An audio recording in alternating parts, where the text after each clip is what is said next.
జై శ్రీరామ్. అందరికీ నమస్కారం. వెల్కమ్ టు న్యూస్ అఖండ. నేను మీ కస్తూరి శ్రీధర్.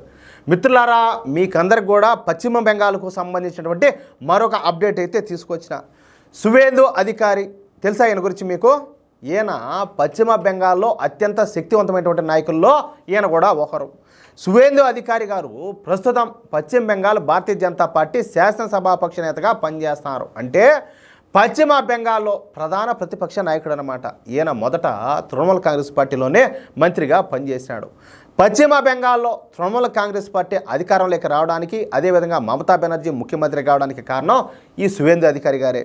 అయితే రాను రాను మమతా బెనర్జీ ముస్లింల అడుగులకు మడుగులొత్తుతూ ఉండడంతో బంగ్లాదేశ్ మియా ముస్లింలను పశ్చిమ బెంగాల్లోకి వచ్చేలా ప్రోత్సహిస్తూ ఉండడం, అలాగే స్థానిక పశ్చిమ బెంగాల్ హిందువులను రెండవ తరగతి పౌరులుగా పరిగణిస్తూ ఉండడంతో సువేందు అధికారి గారు ఆ పార్టీకి రాజీనామా చేసి బయటికి ఎత్తి వచ్చేశారు. చిరాకు బుట్టి అసహించుకొని మరీ వచ్చినాడు. ఇక తృణమూల్ కాంగ్రెస్ పార్టీకు రాజీనామా చేసినటువంటి సువేందు అధికారి హిందుత్వ ఎజెండా ఉన్నటువంటి భారతీయ జనతా పార్టీలో జాయిన్ అయినారు. ఆ తర్వాత మమతా బెనర్జీ సొంత నియోజకవర్గంలోనే మమతా బెనర్జీ పైన పోటీ చేసి మమతా బెనర్జీనే ఓడించాడు.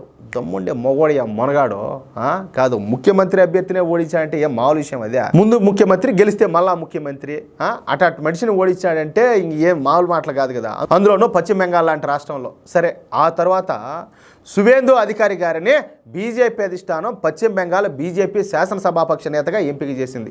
ఇక అప్పటి నుంచి సువేందు అధికారి పశ్చిమ బెంగాల్లో హిందువుల తరఫున అయితే పోరాడుతూ మమతా బెనర్జీ అవినీతి మీద, అదేవిధంగా మమతా బెనర్జీ ఓటు బ్యాంక్ రాజకీయాలపైన రాజీ లేనటువంటి పోరాటం అయితే చేస్తారు. పశ్చిమ బెంగాల్లో జరిగినటువంటి సందేశ్ ఖలీ ఘటనను, అలాగే కలకత్తాలోని ఈ ఆర్జికర్ హాస్పిటల్లో జరిగినటువంటి ఘటనలను వెలుగులోకి తెచ్చింది మన సువేందు అధికారి గారే. అంతేకాదు, ఇప్పుడు ముర్షిదాబాద్లో, అలాగే హుగ్లీలో, మాల్దాలో, దక్షిణ 24 పరగనా జిల్లాల్లో హిందువులపైన జరుగుతున్నటువంటి ఈ దాడులను ప్రపంచానికి తెలియజేస్తుంది కూడా మన సువేందు అధికారి గారే.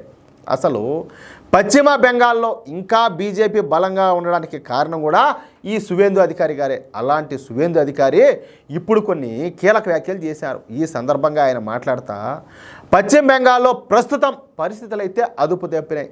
హిందువులను టార్గెట్గా చేసుకొని ఈ జిహాదీలంతా కూడా విచక్షణారహితంగా దాడులు అయితే చేస్తున్నారు. పలు ప్రాంతాల్లో హింసాత్మక సంఘటనలన్నీ కూడా జరుగుతూ ఉన్నప్పటికీ ఈ పశ్చిమ బెంగాల్ ప్రభుత్వం మాత్రం చేష్టలు ఉడిపి చూస్తూ ఉండాలి. అల్లరి మోకలు విధ్వంసం సృష్టిస్తూ ఉంటే అధికార పక్షం మౌనం వహిస్తుంది. ఉన్మాదంగా ప్రవర్తించడానికి కొన్ని గ్రూపులకు మమతా బెనర్జీ ప్రభుత్వం అనుమతి అయితే ఇస్తుంది. కానీ మేము వాటిని అయితే ఎదుర్కొనడానికి సిద్ధంగా ఉన్నాం. అయితే చట్టం మా చేతుల్లోకి తీసుకుంటున్నాము అన్న అపప్రద వస్తుందని చెప్పేసి మేమైతే వెనకాడుతున్నామని మాట్లాడినాడు. ఎందుకని? ఇప్పుడు న్యాయం కోసం, ధర్మం కోసం, దేశం కోసం మనం పోరాడుతున్నాము. వాళ్ళు వచ్చి కొడతా ఉంటే కొట్టించుకోవాలా? వాళ్ళు వచ్చి రేపు చేస్తా ఉంటే చేపించుకోవాలా? వాళ్ళు వచ్చి చంపుతా ఉంటే చంపించుకోవాలా? వాళ్ళు వచ్చి మన ఇళ్ళని తగలబెడతా ఉంటే, మన షాపులు లూటీ చేస్తా ఉంటే చేపించుకోవాలా? కాదు సార్. ఇది ఈ అతి మంచితనము ఇట్లాంటి అనే విషయాల్లో కొంచెం ఒక అడుగైతే ముందుకేయాలా, అంతేనా కాదా? ఇప్పుడు మనోళ్ళంతా పారిపోతారే, అక్కడ ఇళ్ళు వాకిళ్ళు అన్ని షాపులు అన్నీ వదిలిపెట్టి, బ్రతుకు తెరు వదిలిపెట్టి పారిపోతారే. ఇది కదా ఇప్పుడు వచ్చిన సమస్య. అపప్రదం ఉండాలి. మనమేమి అన్యాయంగా వాళ్ళ మీద పోయి దాడులు చేయడం లే కదా.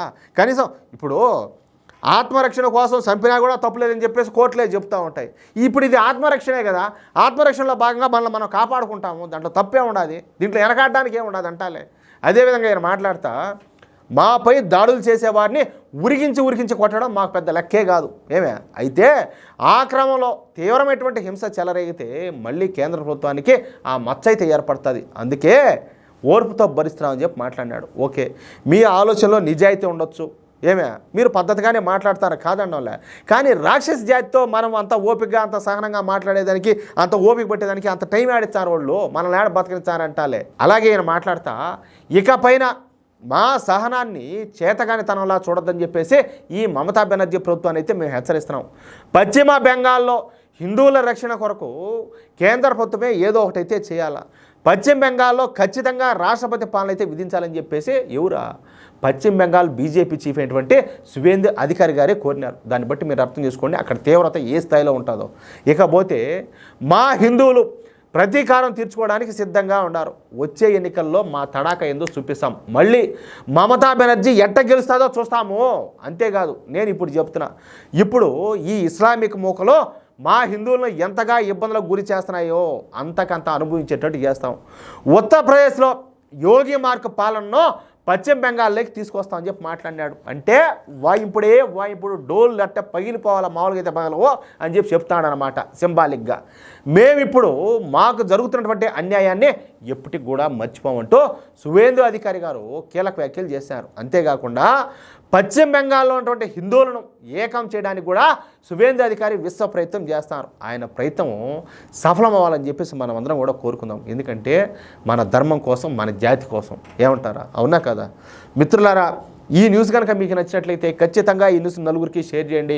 అదేవిధంగా ప్రతి ఒక్కరు కూడా మీ యొక్క అమూల్యమైన అభిప్రాయాలను తప్పనిసరిగా కామెంట్ రూపంలో తెలియజేయండి. అలాగే ఇంతవరకు మీరు కనుక మన ఛానల్ను సబ్స్క్రైబ్ చేసుకున్నట్లయితే ప్రతి ఒక్కరు కూడా మన ఛానల్ సబ్స్క్రైబ్ చేసుకోండి, సపోర్ట్ చేయండి ప్లీజ్. జై శ్రీరామ్.